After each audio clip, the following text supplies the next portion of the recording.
Welcome to Inside the 12. It's our Christmas edition.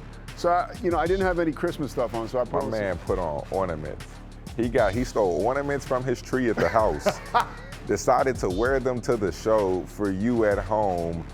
Pete, I would never let you live this down. Jingle bells. Hey, King, the question everybody at home is wondering, by the way, Pete Souza, the sharpshooter, King McClure, are you on the naughty or nice list? I would assume I'm on a nice list. I'm a really nice guy. Assume? Yeah, I would assume I'm on a nice list. I mean, I don't think I've been mean to anybody this year. No, I'm a nice guy. All right, we'll put you on the nice list, and I'll take these off so people can actually concentrate on basketball. That's why we're here. Welcome to Inside the 12. We're going to start with some Christmas gifts for you. What teams this holiday season need to take them to the next level? We're talking about some of the top teams. For you, King McClure, as we look at this season so far, as we move into 2026, what have some of the teams that you've liked? Let's start with Houston. Well, what I've liked with Houston is the way they compete on both sides of the floor.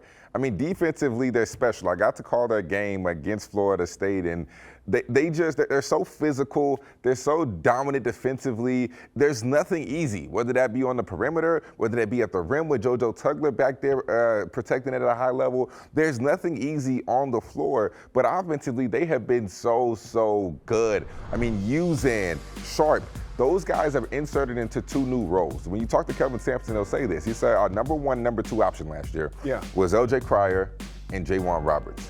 Well, this year, the number one, number two option is Sharp and then Uzan. So now you're throwing two guys who have never been necessarily the first or second option ever. You're throwing them into two new roles, and I thought they've done a really good job on being able to fill those shoes. Then you bring along a guy like Kingston Flemings, who is fitting into that third role, and he's exceeded expectations like we talked about last week. And then Sinak, I mean, he's a little up and down, but he plays hard and he competes, and that's what you want from a Kelvin Sampson big. And I know he's never ever pleased with this team. He always feels like I think they could be doing better. But I've been thoroughly pleased. Yeah. But I do think this team has a higher ceiling than last year's team. Really? Yeah. Okay. You got two pros. You have two first-round draft picks in Kingston Flemings. Yeah, they went to the championship last year, though. I know. So you're telling me Houston's going to win the championship? I'm not saying that. I'm saying they have a higher ceiling. Will they get to that ceiling? We don't know. to be determined. But their ceiling is higher because you're now playing with two NBA players. I want to ask you this because you were there. You saw him boots on the ground. Uzan, is he playing with that little bit of extra grit this year and confidence that he will need if they are going to win the title? I do think he's playing with that sense of confidence. Okay. I think that he's showing, and he's having to score the ball more than he was asked to last year. Last year, he had big shot after big shot after big shot. This year, we need that every game. Yeah. Last year was more so we can play through J'Wan, we can play through LJ Cryer. But if Uzan wasn't scoring last year, they still had chances to win. Yes. Because he was the fourth option. This year, if Uzan doesn't score, their chances to win go down by a lot. All right, what do they need to unwrap on this team if they're going to reach that full potential? Bench scoring. And mind you, every single thing I said was all about their five starters. Yeah. I didn't mention anything about the bench because they have gotten zero production from the bench. They do not score well, and they have guys who play hard. Everybody that gets in and inserted into the game and plays for Houston, you know they're going to play hard. Yeah. You know they're going to compete defensively. Offensively, whether it be McCarty, whether that be Miller, no matter who it is, Harwell has shown flashes. He's had some games where he's been pretty decent, but they need these guys to at least be able to give them something. Yeah. But for them, bench scoring. Another heavyweight, Texas Tech, right? They've been streaky this year. What have you liked so far about them and Grant McCasland's team? Well, very similar to what I talked about at Houston, but a little different because I love their top two. I love Christian Anderson, who I think is an NBA player. I love JT Toppin, who I think is a National Player of the Year contention. But they need other guys to step up. Who's it going to be? Who needs to step up? If you had to pick, who will that be? Well, Watts is a guy who I think has the potential to be able to step up and to be able to take that next level because we've seen him have big games. We've seen the way that he can play in certain moments. However, it's not consistent. It might be one game here, one game there. but it's not something where you can count on him every single night. They need more guys to be able to step up, but I love their main two guys. I love JT Toppin and what he brings to the table, Mr. Double-Double, as I like to call him, because every single time he steps on the floor, you already know that's a 20 and 10 guaranteed night every single night. For Watts, you know, we a couple weeks ago, 36 points against Northern Colorado. That was sort of a coming out party for him. When you're a young player like that, that's really trying to find your footing in a league like the Big 12, how much does that help you? Like if you could just go off for 36 one night. Confidence. Yeah. I think it shows you that you can produce at this level. And for Watts, I mean, the way that he's built, my man is built like a linebacker. My man is swole, right? Yeah. So when you look at him and the way that he's built, his physical presence, I think if he can help them on the defensive side, and he can really, you know, take pride on that side of things, I think his offense will come along and it'll be more consistent. But I think the number one thing he has to help them with is on the defensive side when it comes to rebounding, when it comes to guarding fours. He has to be that physical presence because he can be. Okay, let's get to Allen Fieldhouse. Let's talk about Kansas. What has impressed you about the Jayhawks? Their ability to be able to win without Darren Peterson. Because when I saw them early on, when I saw them against Louisville in that exhibition game, I said, goodness, this is Darren Peterson and friends. They do not have anybody on this roster that knows what to do when Darren Peterson goes out of the game. But Darren Peterson gets hurt. He's missed 7 or 8 games, right? So now, what do? Yeah. They go to the Players Era tournament. They find ways to manufacture wins. They get dubs. Bill Self is taking this team and all of a sudden figured out ways to put them in positions to succeed, right? Marco Jackson, the guy who we have been looking forward to seeing, he's finally rising to the occasion. He's finally the Marco Jackson we expected him to be. You look at a guy like Trey White, transfer from Illinois. He has been great. Melvin Council, the St. Bonaventure transfer, for him to shoot the way that he was shooting and all of a sudden go to NC State and knock down 9 of them things, oh my goodness, Melvin Council was absolutely unreal. An overtime win. This team is manufacturing wins without Darren Peterson, and I've been so impressed. Yeah, and they will eventually get that superstar Darren Peterson back, right? And then they're going to mean business. I mean, you hope so. Yeah, you hope so. I believe they will. Yeah. And by the way, Bill Self, not only he looks like he could be a Hollywood star right now. As best the guys look, he's ready to play. He looks great. There's something to that, folks. I believe there's something to that. So I can't wait to see how this one unwraps for Kansas. We'll step aside and be back. Holiday gifts came early for a few teams this season. When we come back, we take a look at some of the top newcomers in the Big 12.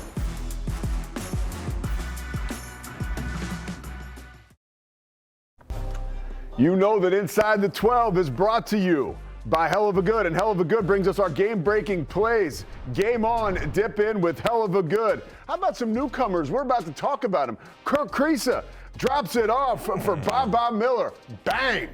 That's nasty, King.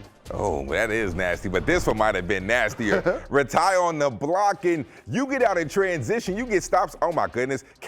Carr is taking off. He is going to catch a body, and, bro, what are you doing jumping?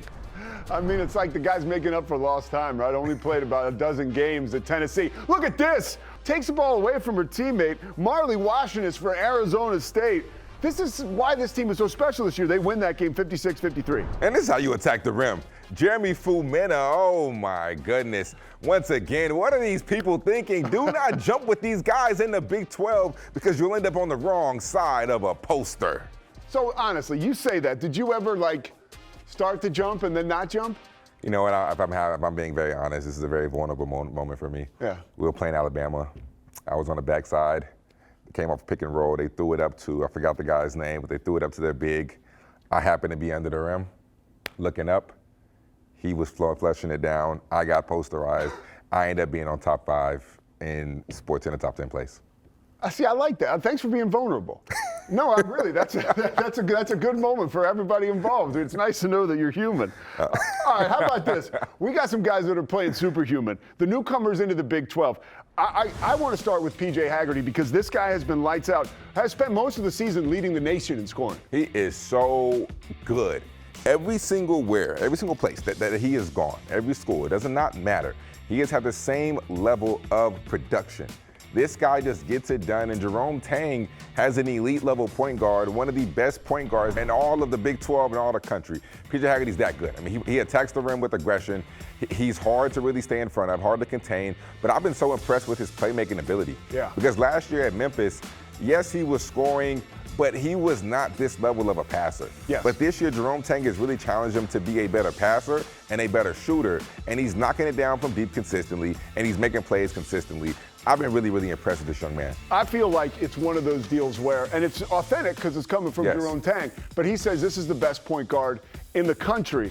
And he's a way better passer than we thought before he got here. That's what Jerome Tang says about P.J. Haggerty.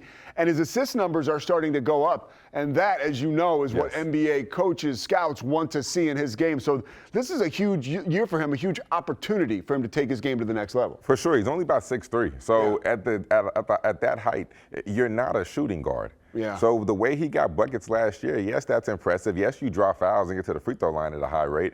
But what else can you do? Because at 6'3", you can't play the 2 at the next level. Yeah. So for him to be able to show that he can run the ship, that he can be able to play, make, and facilitate, I do think NBA scouts like that. Do I think he's an NBA player? TBD. I'm not the one making those decisions. TBD. Well, other guys that are great, Terrence Brown playing for Utah.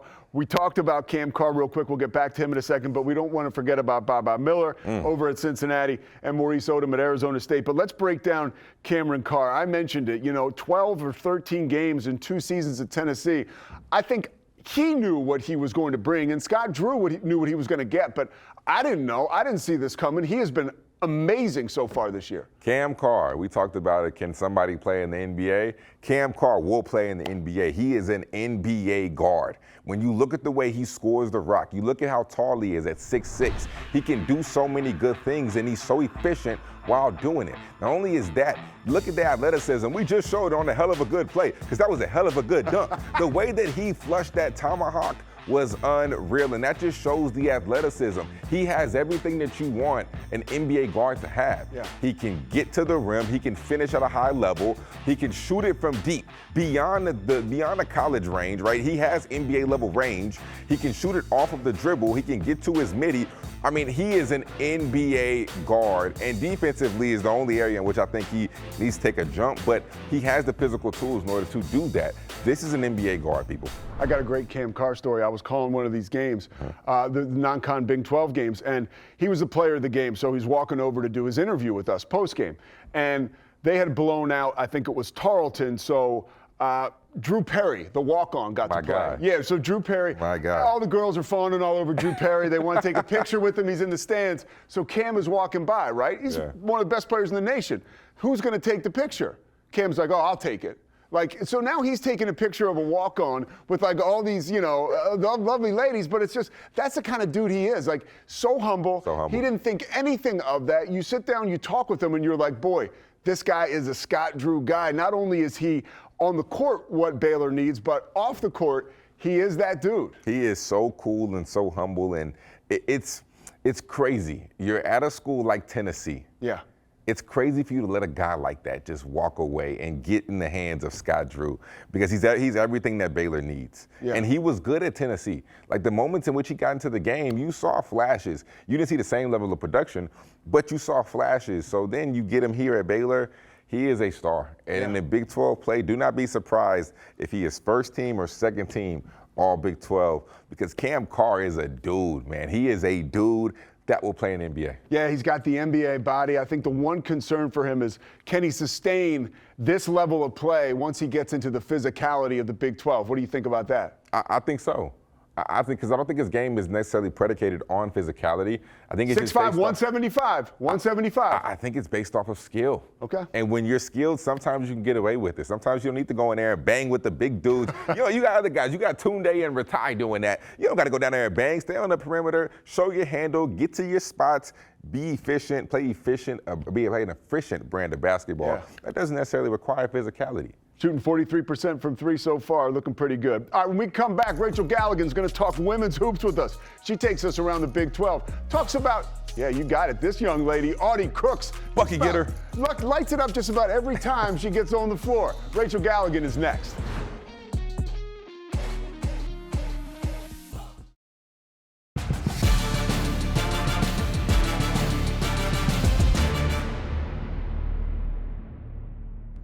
It is still the Christmas season, of course, and we come bearing gifts once again. Rachel Galligan, our Big 12 insider, women's basketball, joining us right now to break down some of the beautiful new toys all around the Big 12. I want to begin with Arizona State, right? Christmas has come early for folks out in Tempe. Also BYU as well. Talk to us about some of these new coaches and the early impact they're having on their programs. Well, as you said, first-year head coach Molly Miller has led Arizona State to its best start in program history and a perfect non-conference start at 13-0. It is a new era in Sun Devil basketball, and Molly Miller has her team rolling right now. And as you said, for BYU, this is just the fourth team in program history to start the season 7-0 or better. They're now 11-1 on the season, headed into Big 12 action. Head coach Lee Camard has done a great job in the offseason, adding talent, including freshman Olivia Hamlin, who is named Big 12 Freshman of the Week this week. And real quick, I just got to talk about Tucson, the buzz in Tucson. Becky Burke has her team off to an 8-2 start. Mickey Purdue has been incredibly fun to watch with her scoring ability, averaging 19 points per game. I just love the energy out of Tucson right now.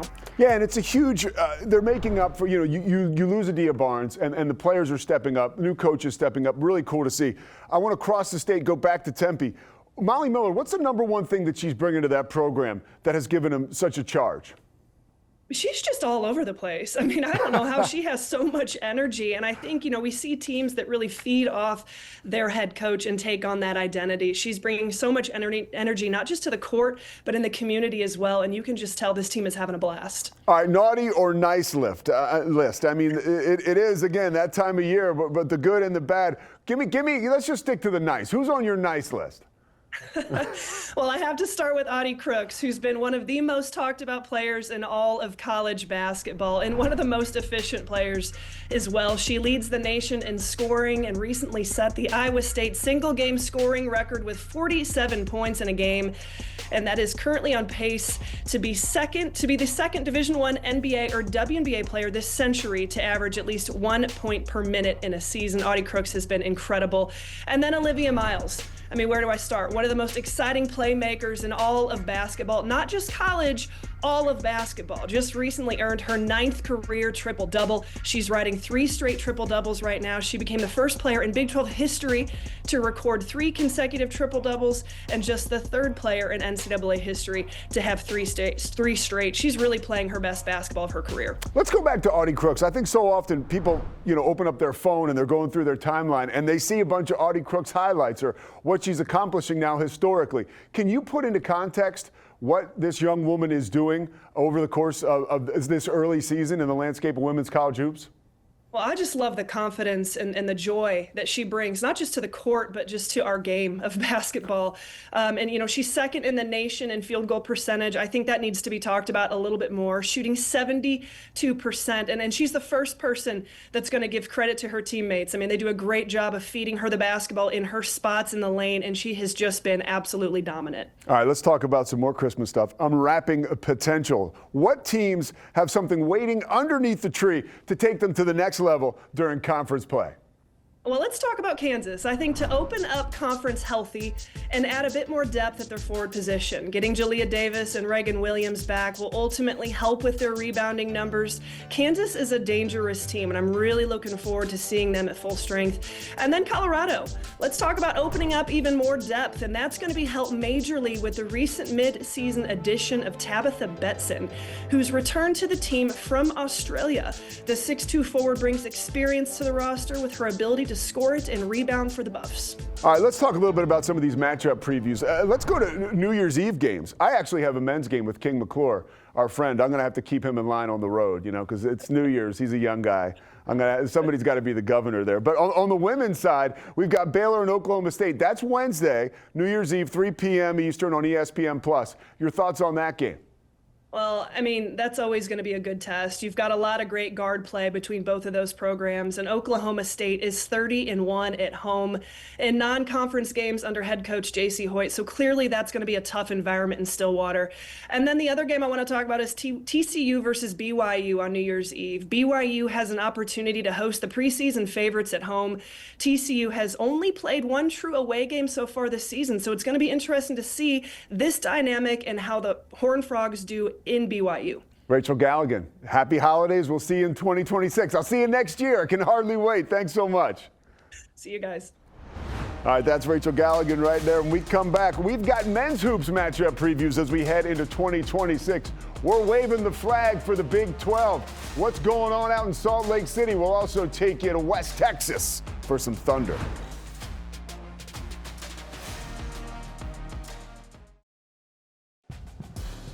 Inside the 12 is brought to you by Hell of a Good Dip. Game on, dip in with Hell of a Good. Hi, welcome back to Inside the 12. Pete Souza alongside King McClure. Here is the upcoming men's basketball schedule. Pretty cool to see some of these games on TNT, but a couple of big opportunities for some of these teams. And here we see it. These are some of the bigger games, right? How about Iowa State? Big game hosting at home. Arizona back in the mix. We look at these schedules, or this schedule, King, not a ton of like marquee matchups. Are these tune-ups going into the Big 12 regular season? Yeah, a lot of these are tune-ups, but this Utah-Washington game is very, very sneaky. Yeah. We haven't talked too much about Utah. That's a situation to keep an eye on with Alex Jensen there. We'll get to that game in a second, but as we take a look at some of these games coming up Sunday, 2 o'clock Eastern time, we mentioned Big 12 partner. We did it with football. Now we get to do it with college basketball on TNT. A lot of fun. Like I mentioned, 2 Eastern time, Winthrop at Texas Tech. What do you look for in the Red Raiders here? Yeah, all about finding that third option. Yeah. All about finding a consistent guy that can really be able to help you and maybe take a step forward, because I think this is a game in which you could find somebody, or somebody could at least get some type of confidence to be able to help you in that area. How about Christian Anderson, by the way? He's like leading the nation in minutes, too, along with everything he's doing. Because they can't take him out the game. He is their only true point guard. Yeah. Without Christian Anderson, their offense doesn't flow. Without Christian Anderson, JT Toppin doesn't get the rock on those short rolls. So they need Christian Anderson to be able to play a lot of minutes. All right, short on time. Let's get to our last game, Utah at Washington. That's a road game for the Utes, Monday, 11 p.m. 11 p.m. Eastern time on FS1. What do you look for from the Utes here early in the season? Yo, that's a late game. Goodness gracious. But when you talk about Alex Jensen and his NBA style, his NBA background, Utah's an interesting team. They run this NBA style background, as NBA style of play, and they haven't had the levels of success in which Jensen would have hoped that they would have had up to this point of the season. So I think this is a game where they can take a step forward. This is a good resume-building win to beat a Washington squad that is really competitive. They're not great, but they're really competitive. So this could be a really good resume-building win to help you get back on the right side of things if you're Utah. Best Christmas gift you ever got? Man, like a PlayStation 2? You look like Weebay from The Wire there. You did that. I was thinking hard. I really do not know. I don't know. PlayStation 2 is pretty good. Yeah, you get a gaming system, that's it. Yeah, for sure. Shout out to Yvette. My mom, I love you. All right, there you go. It's a family affair. We love you guys too at home. We will see you in 2026. For King McClure, I'm Pete Souza. Happy holidays from Inside the 12.